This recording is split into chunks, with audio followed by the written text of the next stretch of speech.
the border between Pakistan and Afghanistan. Once part of the Sikh kingdom, for centuries this has been a battleground for major religions, fierce warlords, and ruthless superpowers. It's seen many acts of courage, heroism, and sacrifice.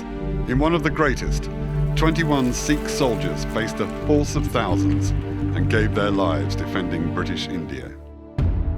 Summer 1897, forces of the British Indian Army are dispatched to the northwest frontier to quell a growing rebellion by local tribesmen.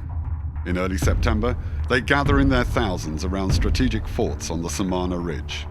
On September 12th, just 21 men of the 36th Sikh Regiment prepare to defend the signalling post of Saragarhi. Small fortress on the frontier, perched on the high ridge between two other larger fortresses, providing the communications between the two, and defended by a very small number of men. They were attacked by masses of tribesmen, both who'd come from the northern side and the southern side of the ridge. They saw the gathering of the tribesmen in many thousands. They knew that they had a fight on their hands. The Afghans tried to parley with them and saying, listen, why are you fighting us? This is not your war. You are fighting this on behalf of the British. All we want is the British out from here.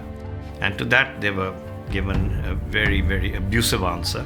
At Fort Lockhart, the British forces were pinned down. Their commander, Colonel Horton, could only watch helplessly and monitor signals. The odds were overwhelming, but the Sikhs held out for several long hours, killing dozens of tribesmen while maintaining communications. In the end, they were defeated by the fort itself. Tribesmen breached the wall. It was the beginning of the end for the 21. The last man standing was the signaller. He eventually asked for permission to stop signalling, folded up his equipment, and then went out to fight and to die.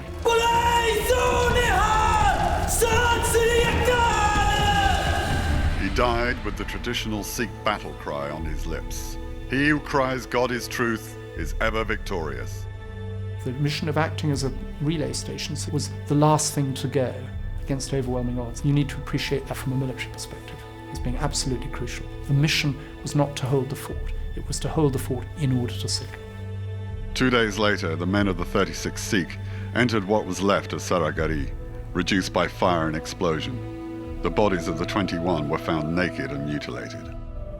If anything, Saragarhi only steeled the Sikh soldiers even further for acts of bravery and warlike actions. The Tirah Campaign lasted until January 1898, costing many lives, including that of Colonel Horton himself. But the outstanding act of bravery remained the sacrifice at Saragarhi. News of this Sikh sacrifice was widely reported back in England. The Queen Empress herself bestowed the highest honour on the 21, the Indian Order of Merit, equivalent of the Victoria Cross. To this day, no other single military action has received an equal number of such high awards.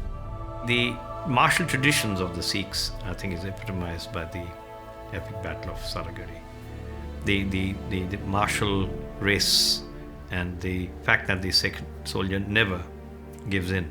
Here were some very gallant soldiers who died to a man defending their post. An extraordinary story, and remains so today. It's a story that echoes across the years as a symbol of the courage, zeal, and humanity that mark out the Sikh faith. They were warrior saints. Their story must be told.